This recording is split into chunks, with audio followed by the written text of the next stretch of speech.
16 सितंबर की सुबह देहरादून में बादल फटने से अचानक नदी में पानी आ गया था, जिसमें एक ट्रैक्टर ट्रॉली पानी में बह गए थे और इस हादसे में एक ही परिवार के 13 लोग तब से लापता हैं। 3 दिन के बाद अब लापता लोगों के शव मिलने शुरू हुए हैं। 2 लोगों के शव यमुनानगर के हथिनी कुंड बैराज के पास मिला है। पुलिस को कल 2 शव फंसे हुए मिले थे, जिनमें से एक की शिनाख्त हो गई है और दूसरे को शिनाख्त के लिए सिविल अस्पताल यमुनानगर रखा गया है।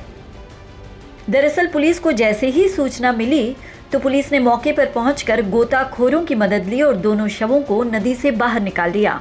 पहचान के लिए दोनों शवों को यमुनानगर के ट्रॉमा सेंटर की मॉर्चरी में रखवा दिया गया।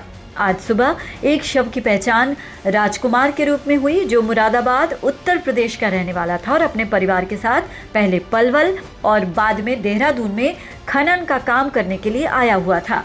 खनन के दौरान ही अचानक नदी में पानी आया था और राजकुमार सहित 13 लोग जो ट्रैक्टर ट्रॉली में सवार थे, सभी नदी में बह गए थे। परिवार के एक सदस्य का शव मिलने के बाद अब बाकी लापता लोगों के शवों की भी मिलने की संभावना जाहिर की जा रही है।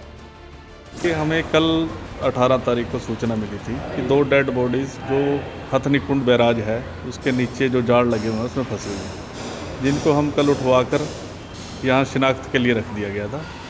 जो आज एक डेड बॉडी के वारसान आए हैं, जिन्होंने बतलाया है कि ये उत्तराखंड में काम करते थे, जो अचानक बादल फटने के कारण बाढ़ में बह गए थे। इनके काफ़ी 5 आदमी तो एक ही घर के थे, जिनमें एक डेड बॉडी इनके परिवार की हमारे को यहाँ मिली है, जिसका हम अब पोस्टमार्टम करवा रहे हैं। क्या ये ट्रैक्टर ट्रॉली वाले ही थे वही? हाँ, जो ये ट्रैक्टर ट्रॉली की वीडियो वायरल हो रही है वही परिवार था, ये उन्हीं में से एक आदमी यहाँ मिला। कुल कितने लोग हैं जो बहे थे वहाँ पर? कुल इनके 15 लोग बहे थे, जिनमें से 2 तो वहीं बच गए थे, बाकी 13 लोग बह गए थे और 13 के 13 ही परिवार के बताना है कि डेड हो गए। नदी में खनन का काम कर रहे परिवार के अन्य सदस्यों का कहना है कि वो दूसरी जगह काम कर रहे थे और उन्होंने ये सब कुछ अपनी आंखों से देखा कि 15 मिनट तक ट्रैक्टर ट्रॉली नदी में फंसी रही और फिर अचानक से पानी के बहाव में बह गई।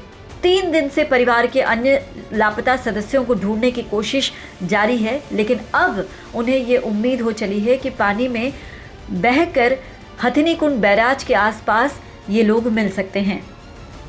सर, जो हम खनन का काम करने गए थे सुबह 4:30 बजे लगभग, तो 5:30 बजे लगभग गए थे हम। उसमें तकरीबन 14-15 लोग थे ट्राली के अंदर, जिसमें कि 2 ही लोग बचे, बाकी सबकी डेथ हो गई थी।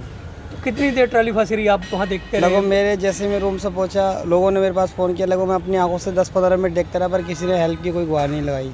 अगर वो शायद रस्सी लाते थे तो बच सकते थे। तो अब कितनी दूर बहकर आई हैं बॉडीज़? लगभग एक बॉडी मिल रही है 10-15 किलोमीटर, दूसरी 30-40 किलोमीटर। लगभग ये लास्ट जो बॉडी मिली है हमारे भाई की, लगभग ये 70-80 किलोमीटर दूर आकर मिली है। आप लोग कहाँ से काम करने के लिए वहाँ पहुँचे थे? हम मुरादाबाद के रहने वाले थे, हम परवल में काम करते थे, सिर्फ देहरादून आए थे काम करने के लिए। पूरी फैमिली थी मेरी, बाकी वो सर पानी में बह गई। जब बादल फटा तो पूरा परिवार बह गया? पूरा परिवार बह गया और गाँव की 9 लोग ही थे हमारे गाँव के। मेरे फैमिली से 5 बंदे थे। फिलहाल पुलिस ने दूसरे शव को भी पहचान के लिए रखा है, क्योंकि बादल फटने से कई लोग पानी के बहाव में बहते हुए हथिनी कुंड बैराज की तरफ आ गए थे।